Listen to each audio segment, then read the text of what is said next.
ہم نے سبق چچا چھکن نے تصویر ٹانگی کی پڑھائی کی تھی۔ آج ہم اس کے سوالات کریں گے۔ اس کے مصنف کا نام ہے سید امتیاز علی تاج۔ سوال نمبر 1 دیکھیں۔ چچا چھکن نے تصویر ٹانگنے کی مہم کیسے شروع کی؟ تو چلیں ہم اس سوال کا جواب سبق میں سے ڈھونڈتے ہیں۔ تو دیکھیں ہم نے پڑھا تھا چچا جان نے تصویر لٹکانے کی مہم شروع کر دی، اپنی شیروانی اتاری اور بچوں کو کام تقسیم کرنا شروع کر دیا۔ تو جب انہوں نے تصویر ٹانگنے کی یا لٹکانے کی مہم شروع کی تھی تو اپنے گھر کے تمام افراد کو انہوں نے کام تقسیم کر دیے تھے۔ تو ہم جواب کچھ یوں لکھیں گے۔ جواب کا شروع کا حصہ ہم سوال سے ہی لیں گے۔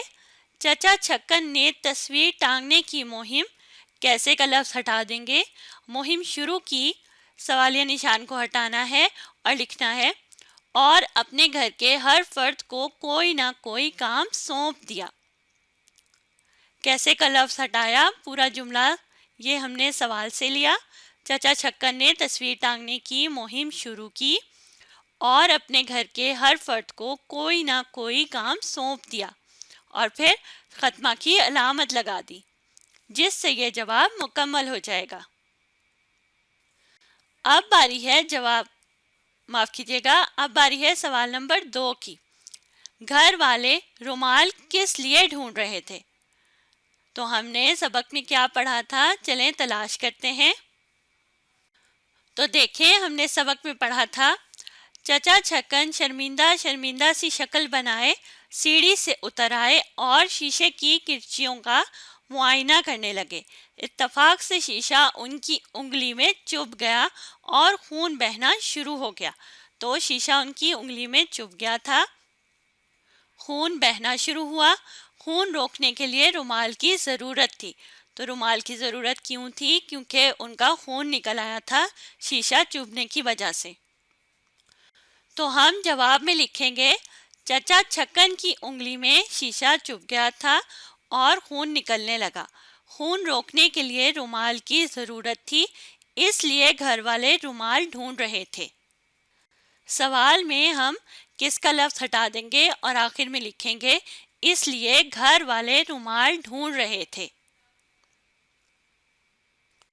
اور پھر سوالیہ نشان کو ہٹا کر جواب میں خاتمہ کی علامت لگا دیں گے۔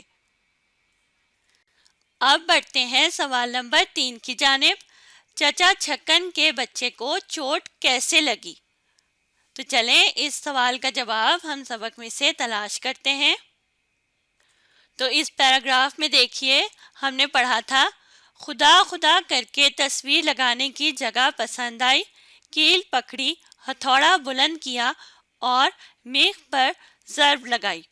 خدا کا کرنا نشانہ خطا ہو گیا، ہتھوڑا سیدھا ہاتھ کے اوپر جا لگا، ایک تیز سی آواز کے ساتھ ہاتھ سے ہتھوڑا چھوٹ گیا جو نیچے کھڑے بچے کے پاؤں پر جا گرا۔ بچے کا رونا پیٹنا اور چیخنا چلانا شروع ہو گیا۔ تو جواب کیا ہوگا؟ بچے کے پاؤں پر ہتھوڑا لگ گیا تھا جس کی وجہ سے اسے چوٹ آئی تھی۔ تو ہم جواب کچھ یوں لکھیں گے، کیل لگاتے ہوئے چچا چھکن کے بچے کے پاؤں پر ہتھوڑا گر گیا تھا جس کی وجہ سے بچے کو چوٹ لگی۔ بچے کو چوٹ لگی ہم آخر میں لکھیں گے جواب میں، کیسے کا لفظ ہٹا دیں گے اور سوالیہ نشان کی جگہ پہ جواب میں ہم خاتمہ کی علامت لگا دیں گے۔ اب باری ہے سوال نمبر 4 کی۔ شیروانی کہاں سے ملی؟ سبق کے اس حصے میں دیکھیے، بولتے بولتے چچا کرسی سے اٹھے تو کیا دیکھتے ہیں کہ خود ہی شیروانی کے اوپر بیٹھے تھے۔ تو جواب ہوگا کہ شیروانی اسی کرسی سے ملی جہاں چچا چھکن بیٹھے تھے۔ تو جواب کا کچھ حصہ ہم سوال سے ہی لیں گے۔ شیروانی کہاں کا لفظ ہٹا دیں گے اور لکھیں گے اسی کرسی سے ملی، سوالیہ نشان کو ہٹائیں گے اور لکھیں گے جس پر چچا چھکن بیٹھے تھے۔